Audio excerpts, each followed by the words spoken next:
So many companies are hiring new chief operating officers to come inside of existing teams or to come into the organization for the first time to help really scale up the organization. So here's what a new COO needs to do when they're first starting in the company. Do nothing. Really do nothing. For the first 90 days, here's what a chief operating officer needs to do when they show up. In the first 30 days, their job is to look, to listen, to observe, to read, to truly understand the business. So the COO's job in the first 30 days is to sit in on every business meeting they can sit in on, to ask their direct reports to blind CC them on emails so they can read and get an understanding, so they can go through training, talk to customers, sit in on call center calls. They can read the operations manual, read policies. They can read different playbooks that are being used inside of the company. They literally immerse themselves in every single aspect of the company for the first 30 days. They go for breakfast and lunches and coffees, either in person or over Zoom, with as many people inside of the organization as they can to learn about the history and the culture and the ways that things are operating.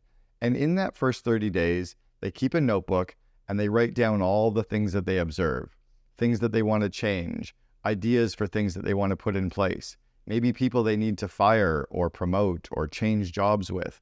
But they actually make a list of all the things they want to do, and they don't do any of those things in the first 30 days. In the second 30 days, their job is to go back through their list and revisit all of their ideas by talking to people. Maybe one of their ideas was fire Bob. Well, now they can go and talk to 6 or 7 people and learn more about Bob and realize, no, he doesn't need to be fired. He needs to be put into a different role where he'll really excel. Or maybe one of their ideas was to integrate a new CRM into the company, and they realize now, no, we don't need a CRM. Maybe we really just need some more marketing. So what they're doing is stress testing all of their ideas in that second 30-day period to understand if their assumptions were really correct. In the third month, what the job of the COO is to take the easy projects, the low-hanging fruit, the ones that are going to pay off a good result.